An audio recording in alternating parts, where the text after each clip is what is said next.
Pemirsa, salah satu program dari Kementerian Agama pada tahun 2015 adalah mentransformasi beberapa pendidikan tinggi keagamaan Islam.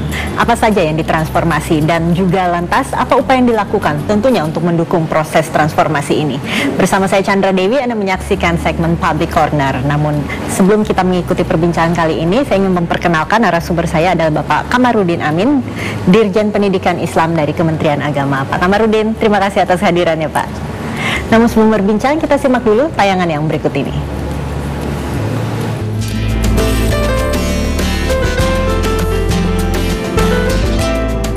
Transformasi pada perguruan tinggi keagamaan Islam negeri merupakan salah satu strategi yang diterapkan Kementerian Agama dalam meningkatkan mutu pendidikan Islam di Indonesia. Transformasi kelembagaan tersebut mencakup alih status dari Sekolah Tinggi Agama Islam Negeri atau STAIN menjadi Institut Agama Islam Negeri atau IAIN, dan IAIN menjadi Universitas Islam Negeri atau UIN.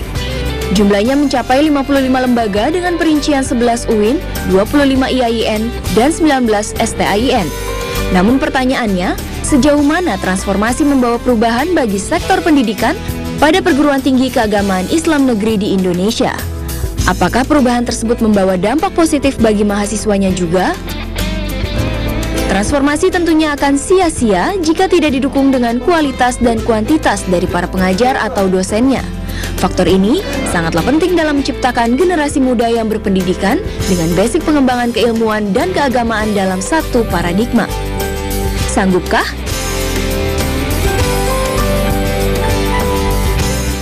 Baiklah pemirsa, dan langsung saja kita mulai perbincangan kita seputar transformasi pendidikan tinggi Islam ini. Pak Kamarudin, ini langsung saja dari tayangan tadi kan kita melihat bahwa ada STAIN menjadi IAIN, IAIN menjadi UIN. Maknanya apa ya Pak ya? Bisa dijelaskan? Ya, jadi transformasi ini bukan hanya transformasi kelembagaan, tapi ini adalah sebuah transformasi keilmuan. Ya.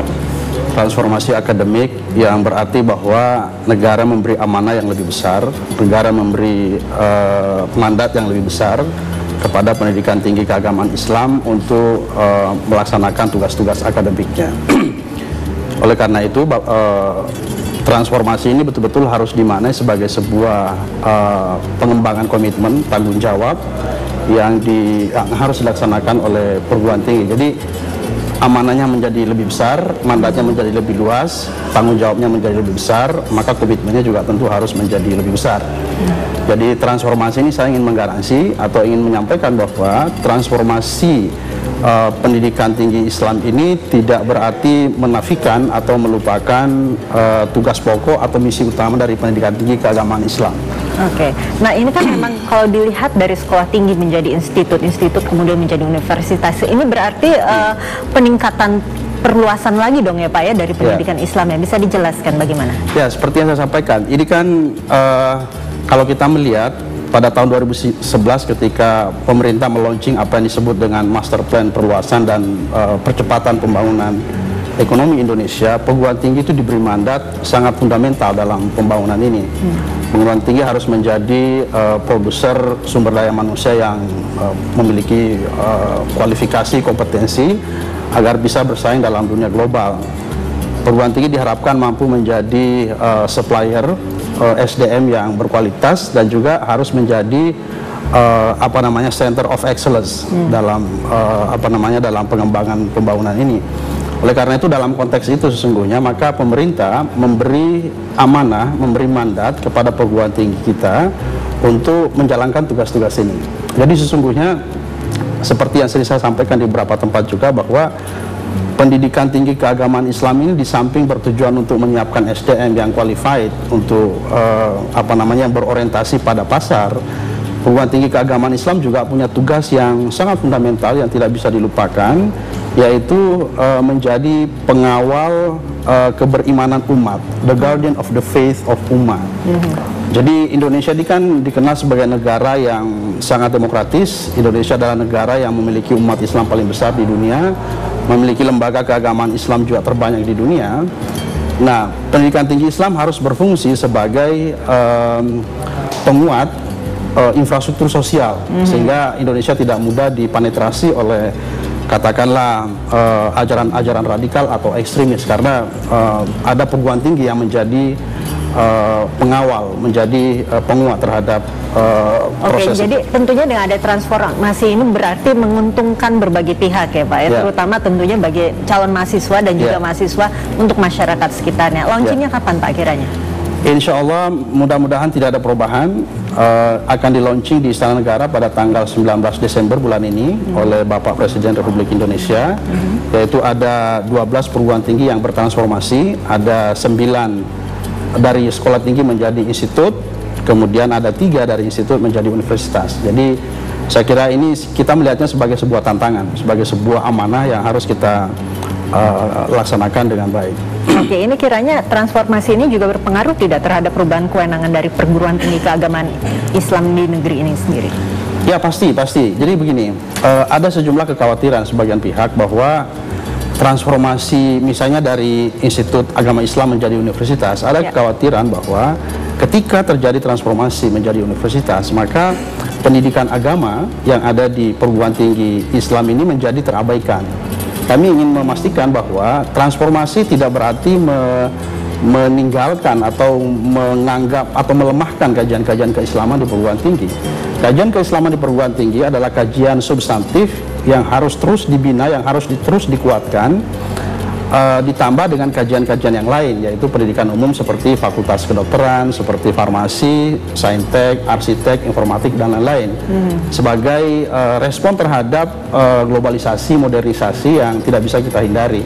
Jadi perguruan tinggi harus memberikan respon perubahan sosial yang begitu cepat, ya, dengan memberikan kontribusi-kontribusi di berbagai bidang, termasuk bidang pendidikan agama dan juga pendidikan umum. Oke, Pak Kamarudin, ini bagi pemirsa barangkali yang baru saja menyaksikan, tadi kan memang dikatakan transformasi STAIN menjadi IAIN menjadi UNN, ini kan berarti kelembagaan universitasnya sendiri semakin meningkat ya Pak, ya, semakin diperluas.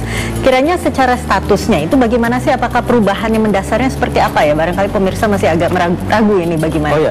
Jadi sebenarnya seperti yang saya sampaikan, di samping transformasi keilmuan, transformasi kelembagaan, yang berarti ya tentu dengan berubahnya status, tentu fasilitasnya juga akan bertambah, tentu infrastrukturnya akan lebih diperbaiki, baik infrastruktur hardnya maupun softnya, dosennya dan sebagainya tentu akan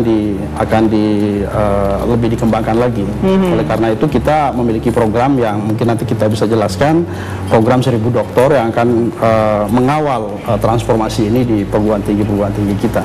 Oke, pasti setelah ini kita akan berbicara lebih jauh ya seputar program 1000 dokter ini. Tapi rupanya kita harus break dulu sejenak ini Pak Kamarudin. Kami akan kembali setelah pariwara yang berikut ini.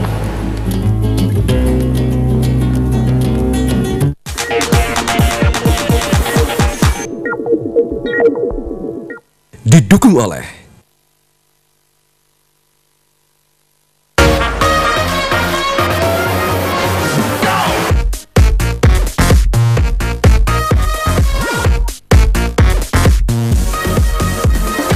download aplikasi Zalora untuk kesempatan menangkan malam yang epik.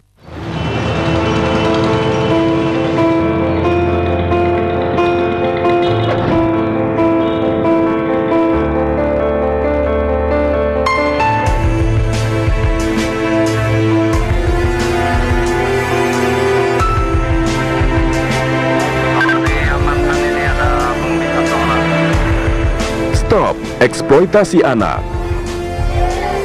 Ayo buat mereka tersenyum bahagia. Baru, teh gelas dalam kemasan botol. Dengan semua kebaikan dan kesegaran yang luar biasa. Rasakan kesegaran alami dan kebaikan teh gelas. Minum teh gelas, dapatkan semua kebaikan. Udah gak sabar deh mau lihat Messi sama Ronaldo. Siapa? Messi sama Ronaldo. Kamu janjian juga sama cowok lain? Ternyata bener ya kata mereka. Kamu suka mainin perasaan cowok. Aku ini berarti nggak sih?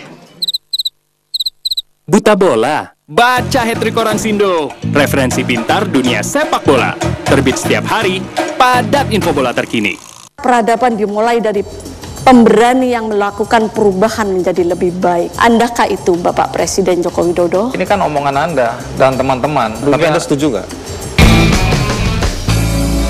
10 hak anak yang harus didapat, bermain pendidikan dan perlindungan, nama kebangsaan, makanan dan kesehatan. Didukung oleh sudah banyak yang membuka mata kita, banyak pula yang peduli dan lantang berbicara. Namun sekedar berbicara tak merubah apapun. Karena perubahan selalu berawal dari tindakan. Dimulai dengan menjadi jujur, berintegritas. Saatnya aksi nyata untuk perubahan. Menjadi Indonesia yang berintegritas. Alat pendeteksi gempa ia ciptakan agar masyarakat bisa mengetahui potensi bencana yang akan terjadi agar dapat menyelamatkan diri. Saya mencoba merangkai sebuah komponen dengan sistem induksi. Jadi diharapkan dengan adanya alat itu bisa memantau aktivitas seismik secara lokal, earthquake early warning system. Membaca semesta, besok jam 9:30 malam.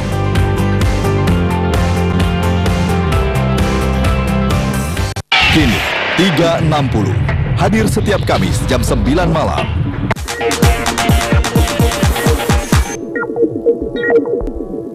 Didukung oleh Terima kasih pemirsa, kembali bersama kami dalam segmen Public Corner dan kami masih memperbincangkan seputar transformasi pendidikan tinggi Islam. Langsung saja Pak Kamarudin, tadi kan dikatakan memang nanti 2015 ya, tapi launchingnya 19 Desember ini ya Pak ya, akan ada transformasi dari STAIN menjadi IAIN menjadi UIN. Ini pasti ini ada perubahan pastinya ya, dari kelembagaan dan juga tenaga pengajar, terutama UIN. Universitas, pasti ada fakultas umum juga yang dibuka ini Pak ya. Standarisasi tenaga pengajarnya bagaimana, bisa dijelaskan? Ya, idealnya kan sesungguhnya perguruan tinggi itu memiliki tenaga dosen yang berkualifikasi doktor sesungguhnya. Di perguruan tinggi maju, di negara-negara maju, yang namanya dosen itu harus doktor. Tetapi di kita, di Indonesia, di undang-undang kita juga sebenarnya master sudah cukup. Tetapi ya tentu kita akan mengarah pada peningkatan kualifikasi menjadi doktor. Oleh karena itu, karena kita punya misi untuk menjadikan perguruan tinggi kita ini menjadi Center of Excellence, kajian studi Islam dunia, dan juga kajian-kajian yang lain, maka tidak ada pilihan lain kecuali kita harus melakukan human resource investment. Kita harus melakukan investasi sumber daya manusia secara masif. Caranya bagaimana? Ya, dengan membuat program 1000 doktor misalnya. Jadi sebenarnya ini bukan hanya 1000 dokter, tapi target kita itu dalam jangka 5 tahun kita akan memberikan beasiswa kepada 5.000 dokter. Jadi dalam artinya untuk tahun ini 1000 dokter ya Pak ya, untuk tahun depan barangkali? Untuk tahun depan, jadi mulai tahun 2015 kita sudah siapkan beasiswanya 1000, sampai 5 tahun ke depan kita selalu menyiapkan 1000. Jadi ada 5.000 dokter yang akan kita cetak insya Allah dalam waktu 5 tahun. Nah, dosen-dosen atau pengajar-pengajarnya yang dapat mendapatkan beasiswa itu bagaimana caranya? Ya, jadi pertama kita lakukan pemetaan nasional.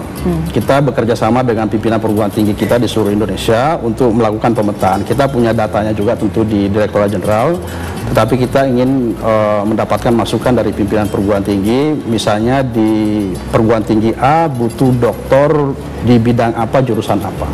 Itu kita minta masukan. Di samping kita melakukan seleksi nasional setelah kita melakukan pemetaan. Dan ini kita akan kita akan berikan beasiswa, kesempatan kepada para dosen kita untuk belajar di berbagai negara. Jadi, di berbagai negara ya Pak, tidak hanya di Indonesia. Tidak hanya di Indonesia. Jadi skemanya itu 75%, 25%. Jadi 75% akan kita sekolahkan di Indonesia, 25%-nya akan kita sekolahkan di berbagai negara, mulai dari Amerika, Eropa, Jepang, Australia, sampai ke Timur Tengah. Dan kita sudah melakukan langkah-langkah antisipasi untuk itu. Jadi sudah ada kerjasama lebih lanjut. Kita sudah kerjasama dan berbagai perguruan tinggi terkemuka di dunia, bahkan sampai ke Harvard pun juga bisa kita kirim. Kita kirim ke Jerman, ke Belanda, ke Kanada, ke Amerika, ke Jepang, Australia, ke Inggris, ke Mesir, ke Turki, ke Maroko, dan berbagai negara tergantung semangat atau pilihan preferensi masing-masing calon kandidat doktor ini, dan juga tergantung dari desain yang kita buat. Jadi ada sinergi antara pendaftar dan perencanaan-perencanaan kita buat. Jadi ini harus ada perencanaan detail detail tentang program ini. Jadi kita tidak sekedar misalnya menawarkan ini loh beasiswa, silakan Anda perebutkan mau kemana saja, tidak. Ada desain komprehensif yang kita lakukan, yang kita buat, kira-kira dokter seperti apa yang kita inginkan, bidang apa saja, itu kita sudah punya Sudah ada rencananya ya Pak ya. Tapi keseluruhan dokter-dokter yang saat ini dapat mendaftar itu kiranya jumlahnya berapa Pak? Oh, alhamdulillah banyak sekali peminatnya. Misalnya begini, sebelum kita kirim ke luar negeri kan kita melakukan persiapan training bahasa dulu misalnya. Kemarin kita buka 200 kursi untuk ikut kursus intensif bahasa Arab. Itu pendaftarnya sampai 1.700-800-an begitu. Jadi alhamdulillah antusiasme teman-teman cukup tinggi. Dan ini baru tahun pertama ya? Dan ini baru pembukaan ekstranya lah kira-kira begitu. Nah di 2015 kita buka lagi kursusnya. Dan sekarang sudah pendaftaran dari berbagai perguruan tinggi sudah masuk. Ada yang masuk via online dan seterusnya. Oke, ini pastinya dari berapa ribu tenaga pendidik di STAIN, IAIN ini pasti banyak sekali yang sangat antusias untuk memperebutkan 1.000 kursi untuk tahun pertama ini ya Pak ya. Nah kiranya apakah ini memang bisa menjamin pada akhirnya ini 1.000 pengajar yang akan dikirim untuk pertama kalinya untuk 2015 nanti bisa menjamin nantinya pulang akan memenuhi kualifikasi yang diinginkan oleh Kementerian? Ya tentu tidak ada yang bisa menjamin ya, tentu tidak ada yang bisa menjamin, tapi tentu kita melakukan langkah-langkah antisipasi. Misalnya kita melakukan kerjasama, kemudian kita melakukan monitoring, kita melakukan komunikasi dan perguruan tinggi yang akan di mana kita akan kirim mereka, tentu laporannya setiap tahun juga harus kita terima. Jadi saya kira tidak bisa kita lepas begitu saja, karena ini sebuah investasi yang tidak sederhana ya.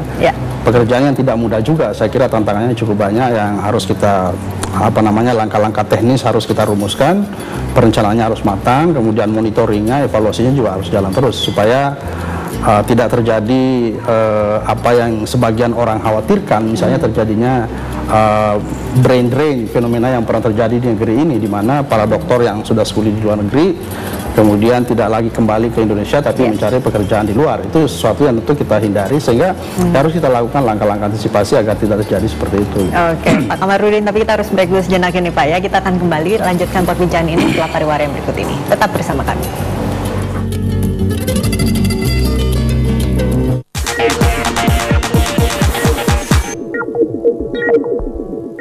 Didukung oleh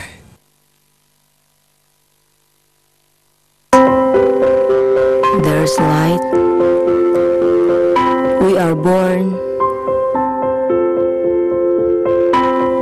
We play around and see each other. We learn. We eat.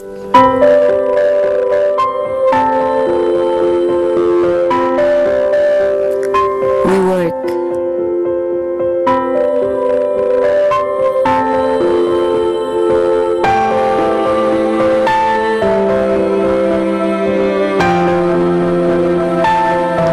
We hope.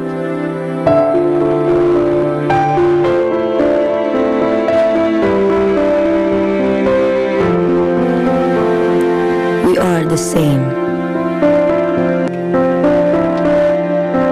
Wah, tebak deh, kita punya yang baru loh. Ini sehat dan enak. Roma Sari Gandum kan? Ya, tapi ini rasa baru. Rasanya apa ya? Rasanya gurih dan creamy. Kacang ya? Iya, ini Remaser Gandum Peanut Butter.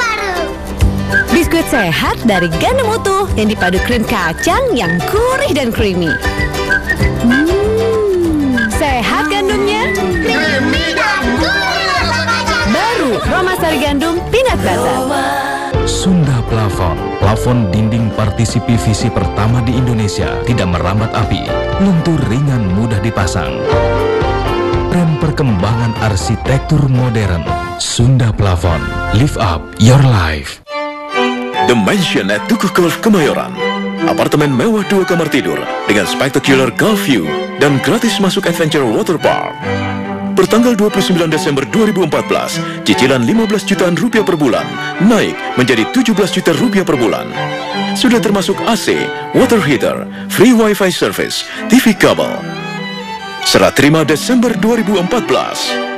Hubungi 021 2928 8000. Didu, offering a huge scope for interesting design and durability. changing in the look and feel of an outdoor space. Bumi Parahyangan kaya akan seni dan kreativitas. Tim Indonesia sudah melakukan pemantauan dan juga ngelihat langsung ke Garut. Masa kini itu kan jadi beda dengan masa lalu yang besar-besar, yang besar. Lebih baik kemana bingung, sekarang kan kemanapun bisa diarahkan. Indonesia untuk Indonesia Kaya, Kamis 11 Desember jam 10:30 malam, dipersembahkan oleh Peradaban dimulai dari pemberani yang melakukan perubahan menjadi lebih baik. Andakah itu Bapak Presiden Joko Widodo? Ini kan omongan Anda dan teman-teman, tapi Anda setuju nggak? 10 hak anak yang harus didapat, bermain pendidikan dan perlindungan, nama kebangsaan, makanan dan kesehatan, rekreasi kesamaan, peran dalam pembangunan. Realitas setiap Senin hingga Kamis jam 11 malam.